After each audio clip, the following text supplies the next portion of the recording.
And good afternoon. Good afternoon.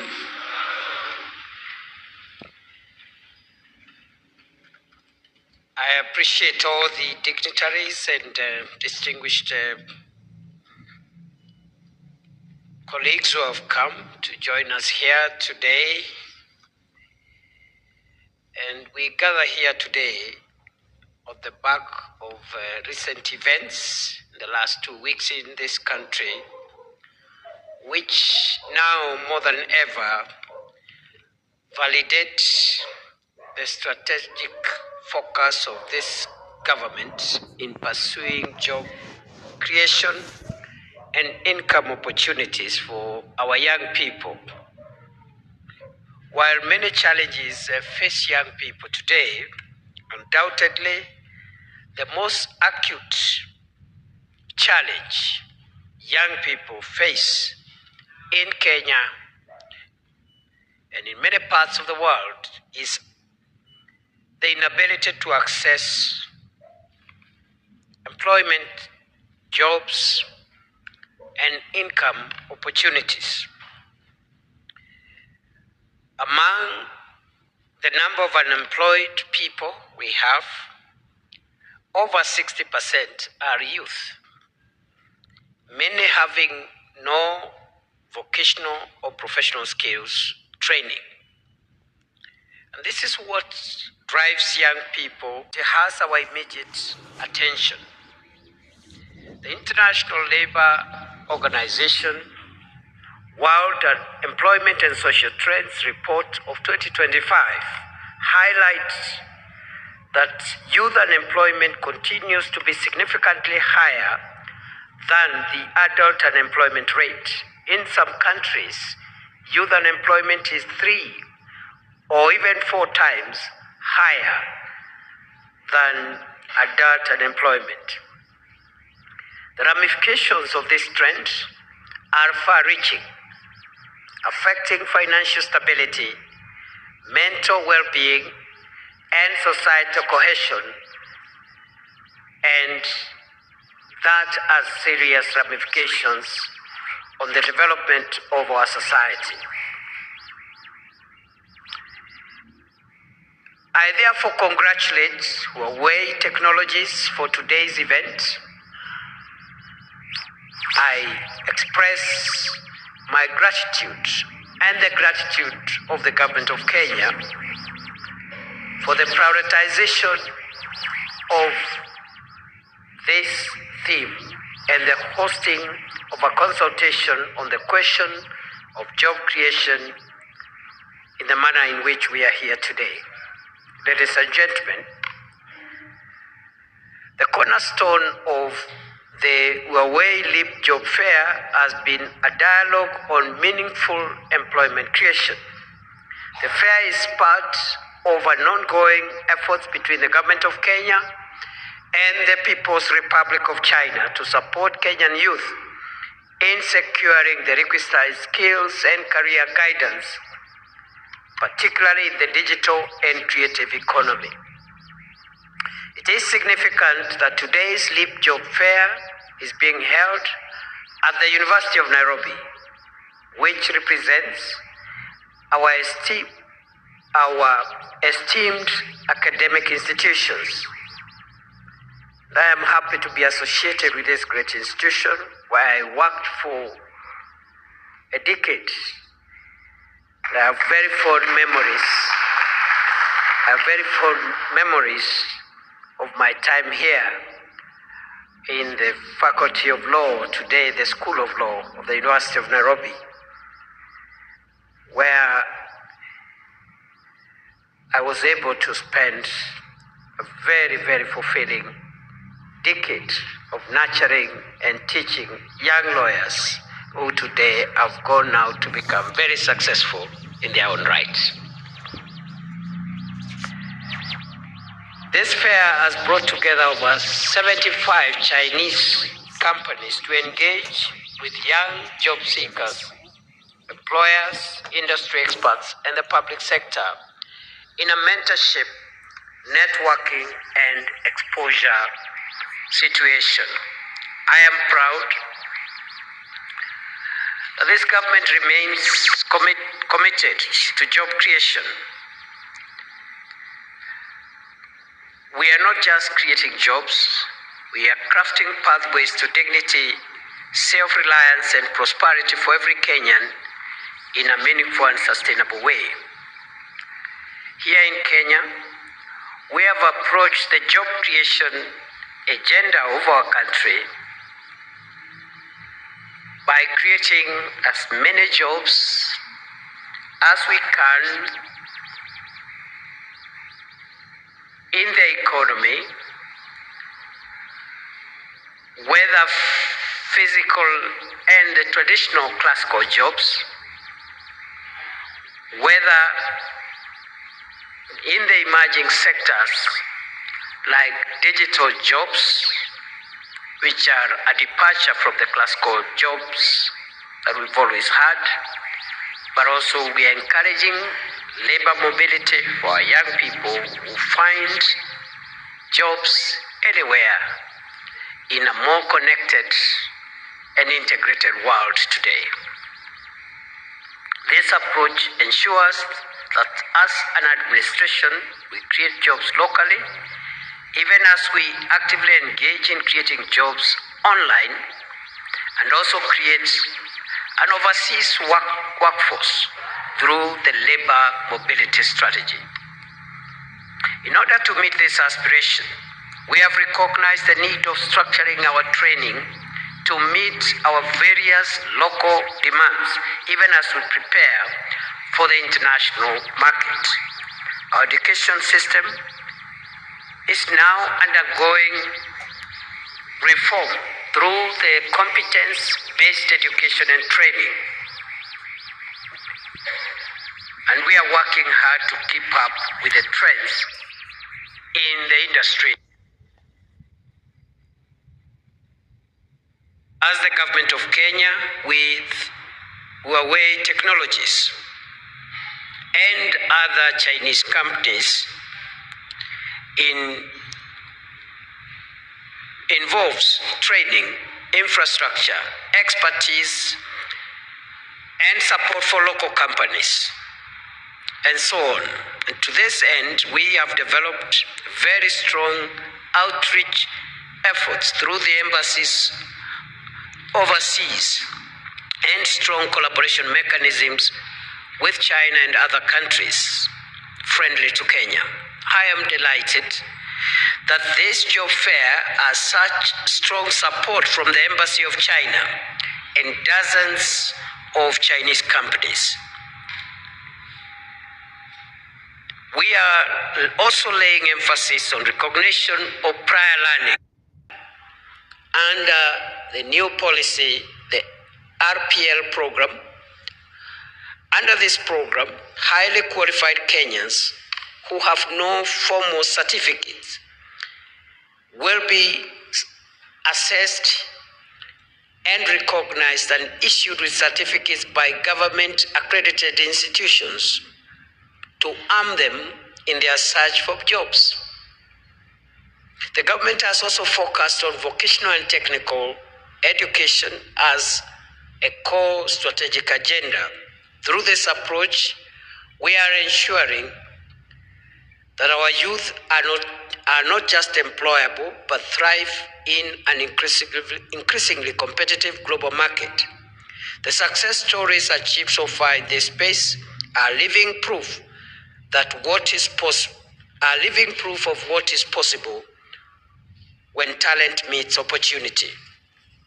There's a lot of talent. What perhaps we should work harder to create more are opportunities for that talent to thrive. So far, over 6,000 skilled workers have been certified under the recognition of prior learning framework. 6,170 coxswains have been trained. 282 ICT hubs have been operationalized, establishing a platform for digital jobs such as content creation, software development, and we are also promoting industrial-based attachment and secure training for farmhands and farm managers and cookwings, and build strong constituency of certified masons, plumbers, carpenters through our affordable housing and market construction program that the government is implementing at the moment. Recently, the Cabinet of Kenya approved the dual training policy, which marked a historic milestone in the TVET sector. This policy is designed to solve the historical skills mismatch, integrating theoretical instruction in TVETs,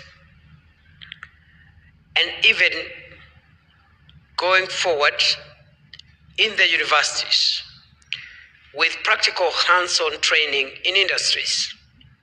This approach ensures that students acquire both theoretical knowledge and relevant work experience, making them job-ready upon graduation. Through our affordable housing program and market construction program, we are providing opportunities to actualize the concept of dual training policy.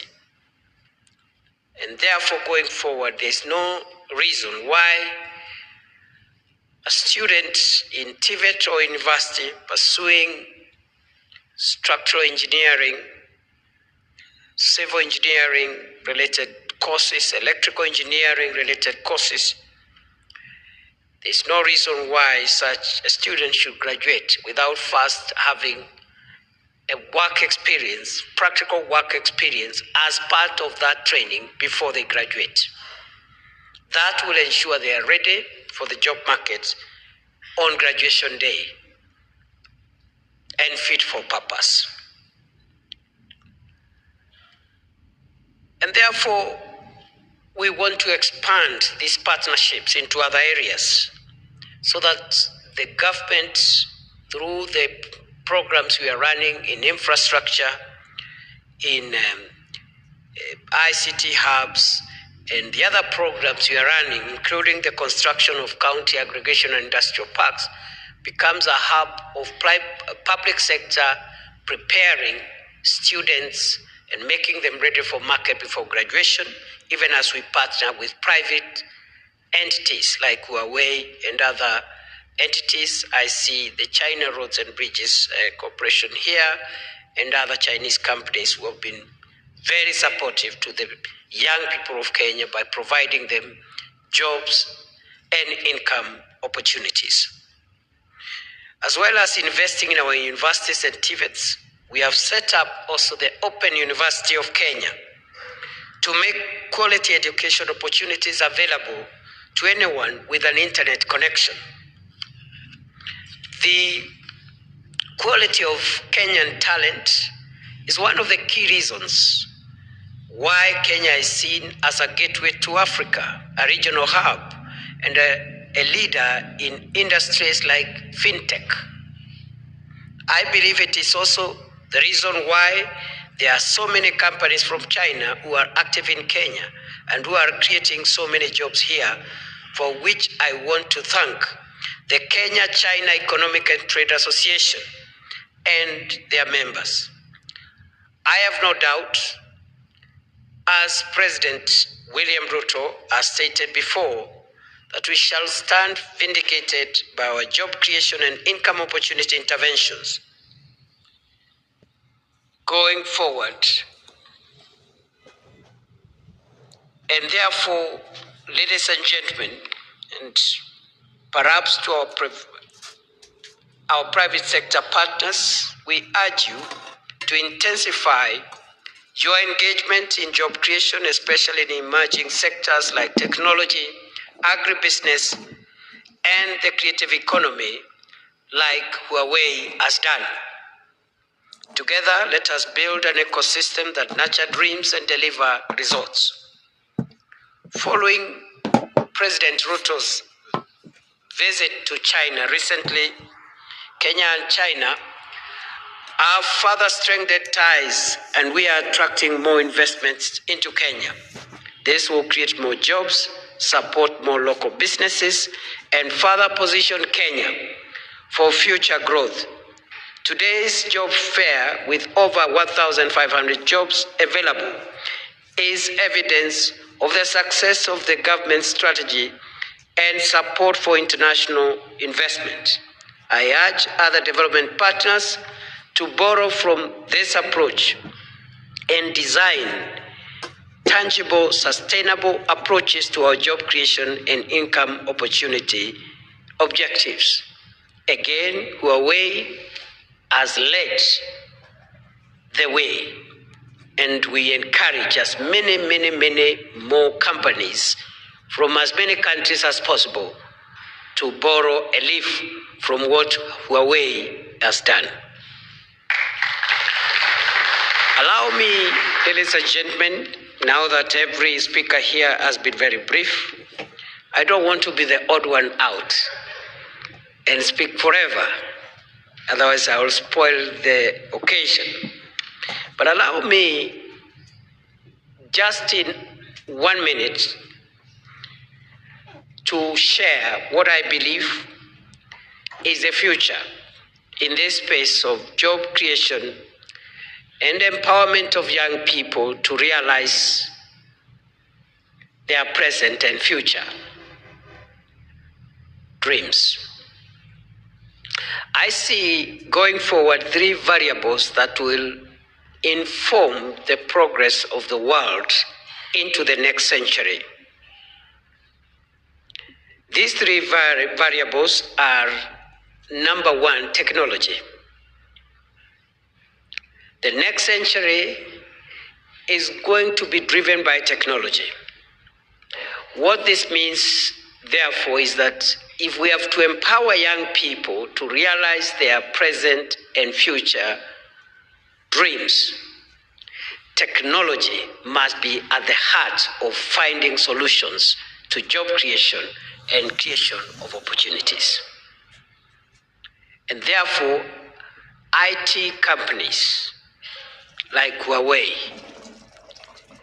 you hold the future for our young people, not just in Kenya, but around the globe. Because technology, especially IT, is going to be at the center of solving the problems of the world, including the problems around jobs and income opportunity creation. Other than the technology factor, the second variable that will define the future of the world in the next century is the youth themselves, the people. The people and how they use technology is going to be an increasingly important variable of shaping the progress of the world into the next century. And as we look at the people as a variable, we are looking at different population dynamics around the world. And Africa remains at the center of the future of the world, because Africa today is the youngest continent. The average age of the population in Africa is 19 years. Other parts of the world are not as fortunate, because the average ages in Europe, in Asia, in other places is much higher.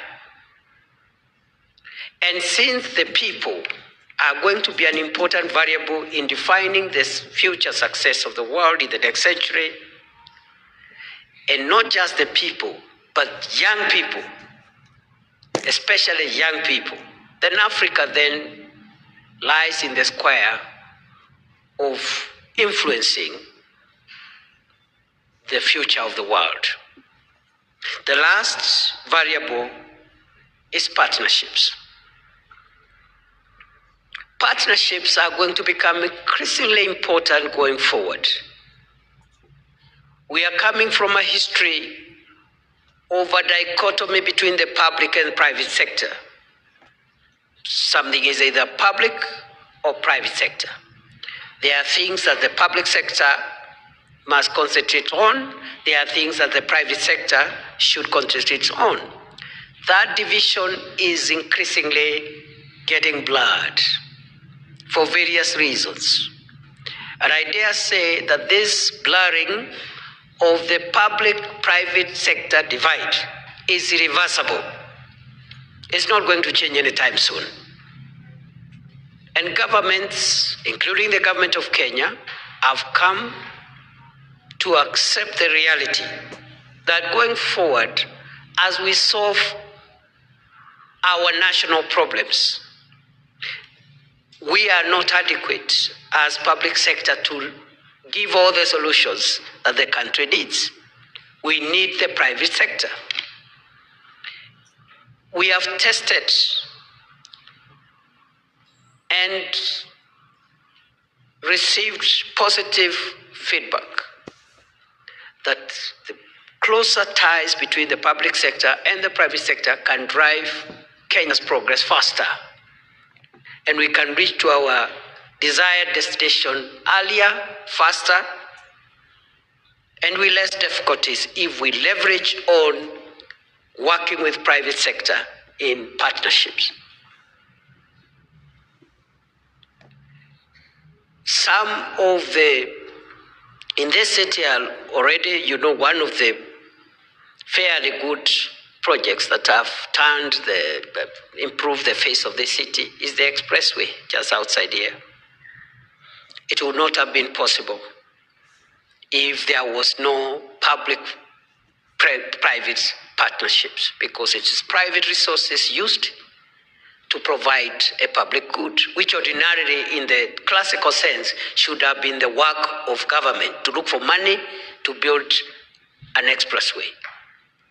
Through the same public-private sector, public-private partnerships, we are about in 2 weeks' time to launch the construction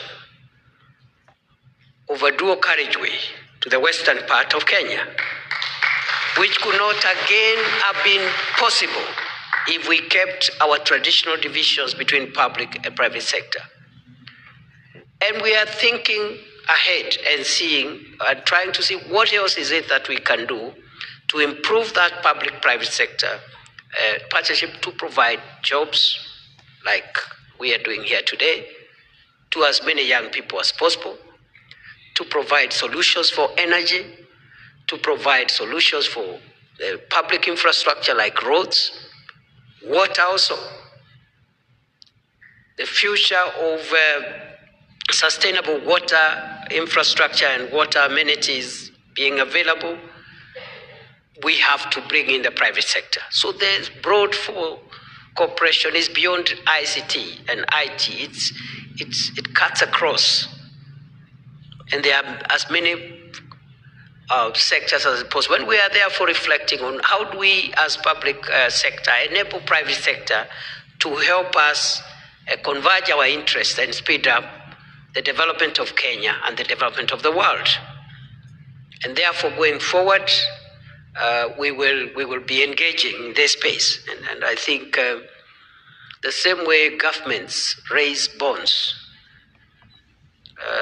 we could also allow private sector to place bonds and raise funds to provide public amenities. Instead of the private sector struggling with their own resources, they can use the protection of the public sector, governments, to be able to raise private bonds, to raise money, if that money is going to be used to provide a public infrastructure. So that's the way I see it. And therefore, I thought I should speak about that in an occasion like this one, because it is no longer feasible that we do things the way we've always done them. If we have to create enough jobs for our young people, if we have to offer national solutions around infrastructure, energy, and water, and so forth, and health, we must think outside the box. And going into the future, technology, people, especially the youth, and partnerships will drive us into the desired world that we want to see in the next century. God bless you. Thank you for listening.